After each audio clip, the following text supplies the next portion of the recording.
To the UK, France, and Canada, a message from the Jewish people.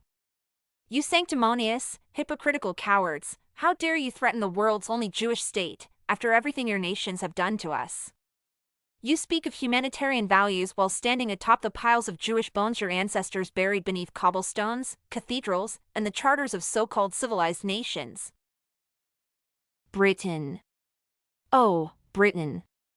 The empire that carved up the Middle East with a pencil and a gin-and-tonic.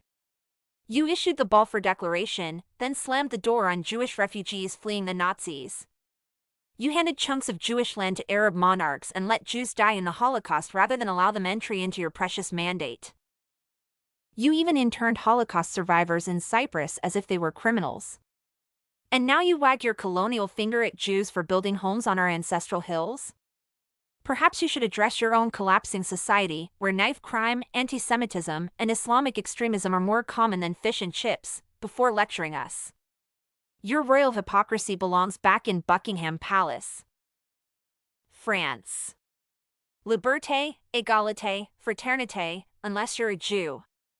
You deported over 75,000 Jews to their deaths during the Holocaust, with the full cooperation of the Vichy regime. You watched as Jews were shoved into cattle cars, while Parisians looked on.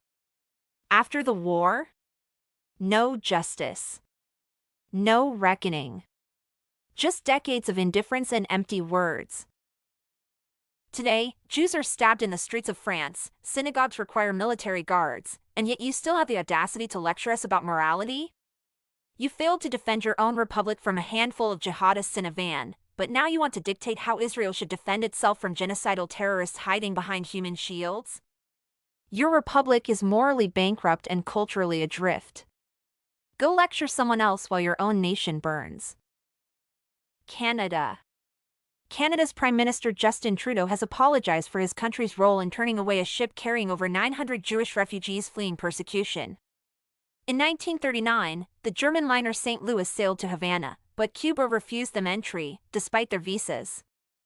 The US and Canada also blocked them, denying the passengers safe haven. The ship was forced to return to Europe, where 254 of those refugees later died in Nazi concentration camps. Addressing Parliament, Mr. Trudeau spoke of how the Liberal government of the day was unmoved by the plight of these refugees. Oh, Canada, America's cold, smug, spineless cousin. Your moral high ground is a snow-covered hill of lies. You locked Jewish refugees out during the Holocaust. The St. Louis begged for your mercy.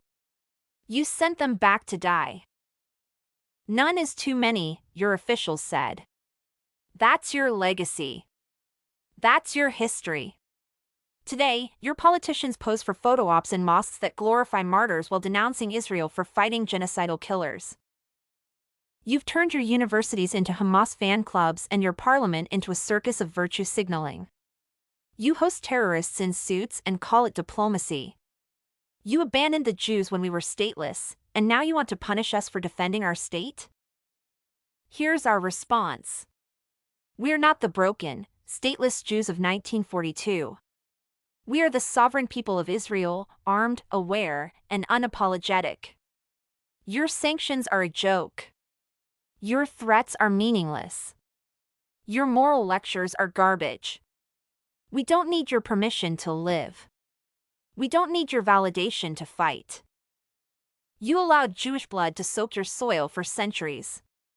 Now that Jews fight back, build, and thrive, you clutch your pearls? Israel doesn't need your empty Western approval. We have something older, holier, and stronger: truth, covenant, survival. We're not going anywhere. And next time you dare threaten the Jewish state, remember who we are now.